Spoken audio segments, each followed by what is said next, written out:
agradecer a organización do acto, ao programa de España en Libertad e Inclusión, a Fundación Luis Tilbe e moi especialmente a Emilio Grandío, pois que me incluíra dentro deste programa e dentro desta oportunidade de participar nestes diálogos da transición democrática, que ten ademais un título bastante acaído. Vou falar desde a miña perspectiva, neste caso de docente. Eu si que dou clase en eso, a pequenos, para ben e para mal. Bueno, pois, convivo con alumnado desde os 11, 12 anos ata os 18. Bueno, pois vou intentar trasladar algunhas reflexións e algunhas observacións acerca, bueno, pois, da perspectiva da realidade das aulas de ESO e de bacharelato sobre este tema que nos ocupa, que é a transición entre ditadura e democracia. En primeiro lugar, e así entronco con alguna cuestión xa que se apuntou, creo que hai que romper un mito moi repetido, recurrente, escoitar, sobre todo a persoas que se formaron en institutos nos anos 70, principios de 80, a idea de que a guerra civil, o franquismo e a transición non se estudian nos institutos. E que, como non se estudian nos institutos, é normal que despois os rapaces se fagan fascistas, porque os profesores non tocamos estes temas. Claro, bueno, hai unha realidade constatable que isto forma parte do currículo. Despois, obviamente, está o criterio, a capacidade profesional, etcétera, de cada docente a hora de decidir abordar o currículo ou non abordarlo. Pero son cuestións que forman parte do currículo e non desde que se aplica a LOMLOE, sino desde hai moitos anos, desde que eu era estudiante de secundaria. Desde o último cambio legislativo, desde a aprobación da Lei de Memoria Democrática, pois particularmente de forma máis transversal, pero en terceiro de ESO hoxe se aborda como conceptos globais o concepto de ditadura, de democracia, das diferentes formulacións políticas, e aí se fala, ou se debería de incluir, polo menos, e se inclui a nivel curricular, a memoria democrática, tanto no que respecta a guerra civil, franquismo e transición. Xa digo, despois, esta realidade individual de cada aula, de cada docente, e en cuarto de eso forma parte xa directamente do currículum. Un hándicap que é o de sempre, que facía alusión antes Bernardo, pero que é un hándicap salvable, que obviamente a transición toca a final de curso, porque é historia máis recente. E entón, se non alixeiras currículum antes, non chegas á transición. Pero bueno, aí está. En segundo lugar, varias preguntas para intentar darlle resposta e abrir interrogantes. Primeiro, por que é importante, se a transición española forma parte do currículum, por que é importante que forme parte do currículum? Digo, desde a perspectiva docente, non? En primeiro lugar, polo obvio, que é para entender o presente, é dicir, de onde saiu o marco político que temos hoxe, para explicalo, xa digo, a rapaces e a rapazas adolescentes. Si só chegamos ao franquismo e nos quedamos aí e constatamos que houve unha dictadura que se chama franquismo e que hoxe vivimos en democracia, que pasou? É dicir, igual podemos chegar á conclusión de que a democracia é consecuencia do franquismo e que non hai nada máis, e que, non sei, polo medio as cousas cambiaron, non? Tamén para entender a nosa democracia, as peculiaridades e as características dunha democracia que ten as súas características propias e que son, pois, en gran medida debidoras do franquismo e da transición e de como se fixo a transición. E hai eivas, hai características, hai etcétera, que non se entenden senón. Por levalo, vou facer só moi brevemente cara ao meu terreno Meirás, e prometo non volver a falar do Pazo de Meirás hoxe. Claro, como se explica, por exemplo, que en democracia durante 40 anos ou 40 e tantos anos o Pazo de Meirás seguirá sendo propiedade da familia Franco, que gozaron de impunidade, que incluso o Estado prestara servizos no Pazo de Meirás, ata falamos dos anos 90, etcétera, etcétera, etcétera. Se non entendemos o contexto do que pasa entre o 75, o 78, 82, 83, iso resulta dificilmente digerible ou comprensible, non? Pero se entendemos que Patrimonio Nacional, que é quen xestiona os bens adscritos á xefatura do Estado, a Franco e despois posteriormente a Coroa, está dirixido, entre outras persoas, polo albacea testamentar de Francisco Franco, que é anteriormente xefe da Casa Civil e que é a persoa que ten que facer cumprir as vontades testamentarias do ditador, é dicir, transmitirlle o Pazo de Meirás aos seus herdeiros, e ao mesmo tempo, como xerente de Patrimonio Nacional, é que ten que garantizar que o Patrimonio Nacional siga sendo patrimonio do Estado, é dicir, o Pazo de Meirás. Pois aí están as contradicións nun proceso, non? Como foi a transición de convivencia, de continuidade de cambio, e pouco a pouco de victoria progresiva do cambio sobre a continuidade, pero con continuidades. Ben, é importante falar da transición nas aulas para evitar presentismos ao ler o pasado, que é algo que é habitual e que é lógico. É dicir, entender o contexto hoxe, segundo bacharelato, en Historia da Arte, estábamos dando arquitectura do Renacemento en Italia, pero cando xurde a oportunidade de falar de franquismo de transición, pois se fala, tampouco pasa nada, hai que flexibilizar os currículos. Pois, por algún motivo, me cuestionaban acerca da lei de amnistía do 77, como é posible que a oposición ao franquismo acepte unha lei de amnistía na que se amnistían, neste caso, as accións cometidas polo propio réxime. Se non estudamos a transición, esa pregunta non ten resposta. É dicir, non ten resposta. Hai que estudiar e que hai que estudar o contexto, que o contexto determina e condiciona as decisións que se toman. Ben, e un contexto que hai que ter en conta tamén a hora de enfocar nas aulas como abordamos estes temas é o contexto actual, ao que facía alusión agora Bernardo. Un contexto tremendamente cambiante no que respecta aos adolescentes, a súa relación co ensino, entre eles, etc. E un contexto que se non nos adaptamos desde a escola caemos na obsolescencia absoluta e non temos nada a facer.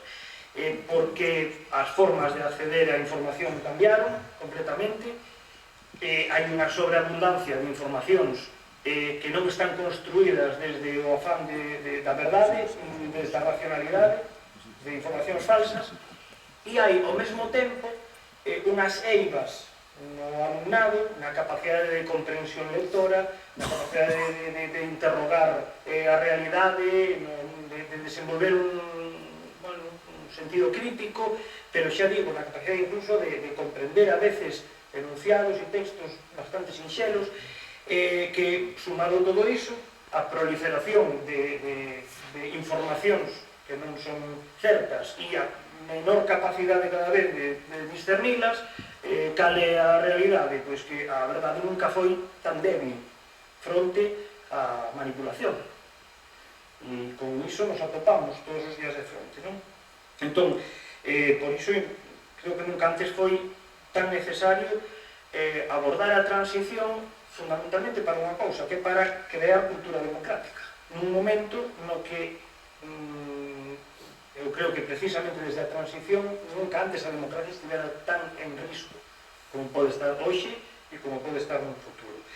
É dicir, é importante xenerar conciencia do que significa o cambio de ditadura a democracia, que é vivir en ditadura, que é vivir en democracia. E para iso que é importante? Pois estudar e coñecer os procesos de construción e de destrucción da democracia, non só a transición. Estudiar 1931, estudar 1936, a destrucción da democracia e os procesos posteriores de construcción da transición. Estes días, parece que me puxen de acordo con Bernardo, pois decín pasar un cuestionario, neste caso a alumnado.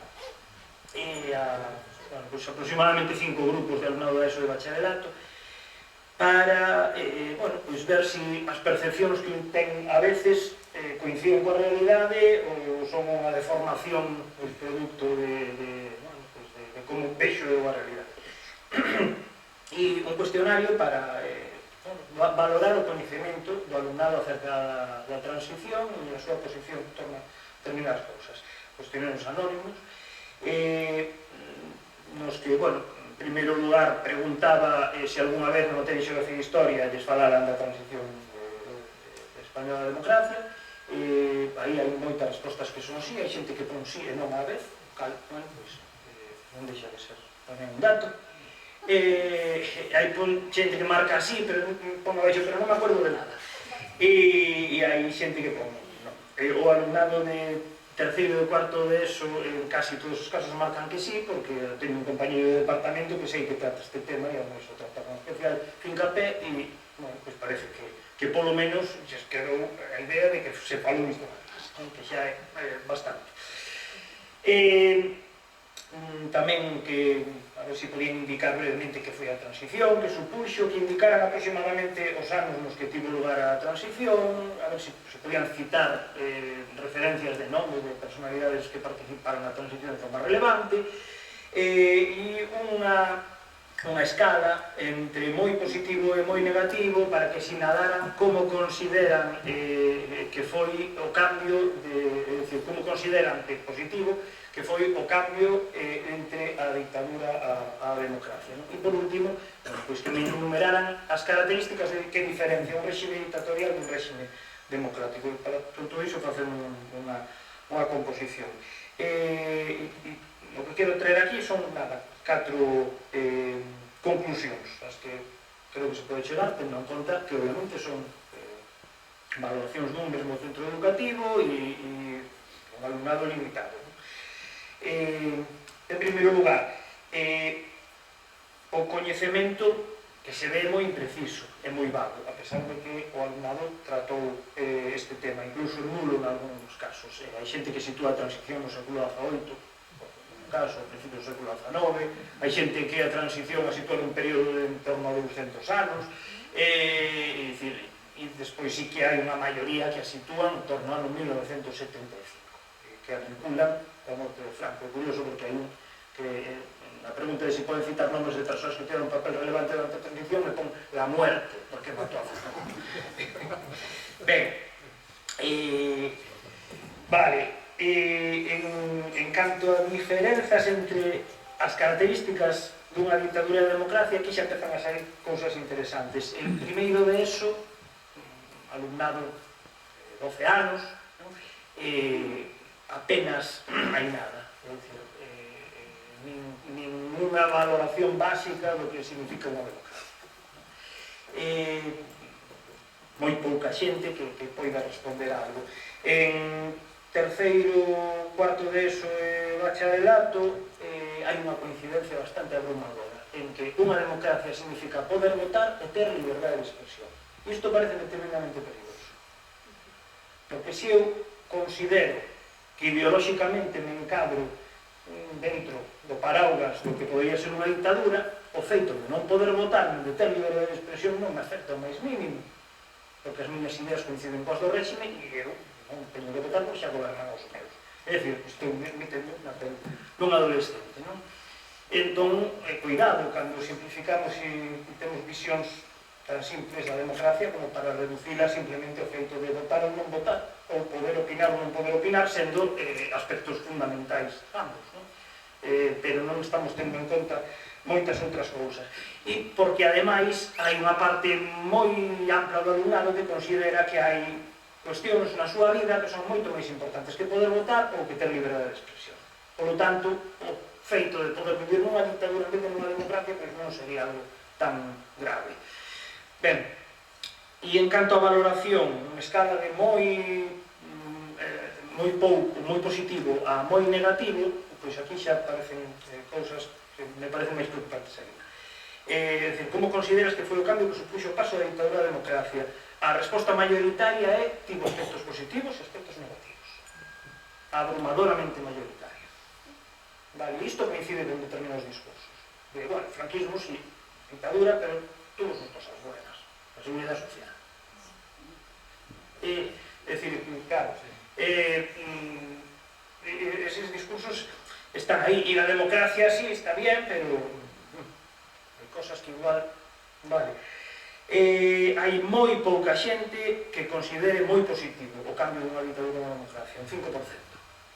Considera moi positivo o cambio da ditadura na democracia, excepto en segundo bacharelato, que era menos alumnado, pero a inmensa maioría considerou moi positivo o cambio da ditadura na democracia. Estamos falando de que hai un filtro polo medio, que o paso de ese bacharelato, e que hai perfiles que desaparecen, e o alumnado que normalmente ten un perfil académico mellor que accede ao bacharelato tende a, coincide, ter valoracións máis positivas da democracia, algo que tamén nos deberíamos facer mirar.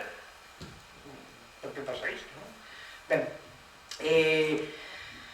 de feito, hai casi o mesmo número de alumnos que din que o cambio foi moi positivo que os que din que o cambio foi moi negativo. Hai toma un 4% que din que o cambio foi moi negativo.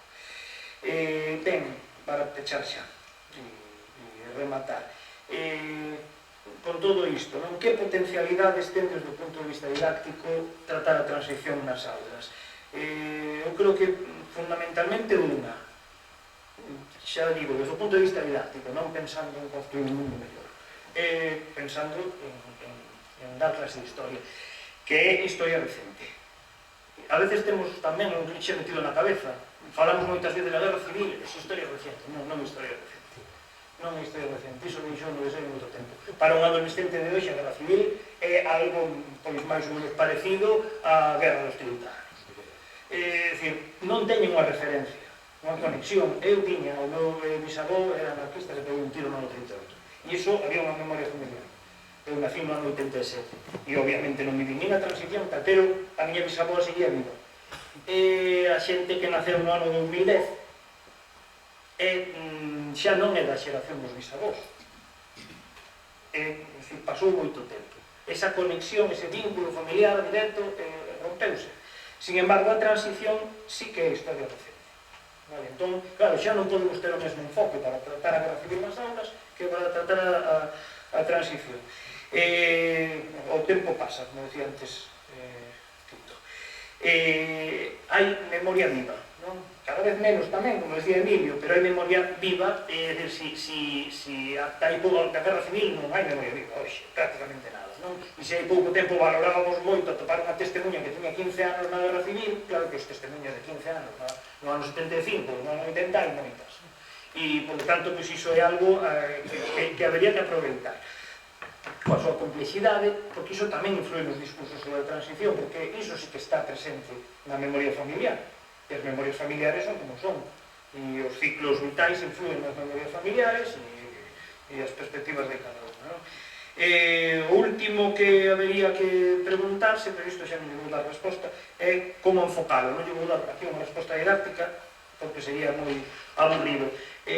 Só sinalar que, efectivamente, que isto permite o traballo con unha ampla gama de fontes que poden resultar moi atractivas, de fontes directas, con memoria oral viva nas aulas, a través do audiovisual, etc., con lugares de memoria, que é algo que é dicir, no momento en que sitúas nun espazo concreto algo, nun espazo concreto, sobre todo se está vinculado con o alumnado, cobra outra dimensión, non?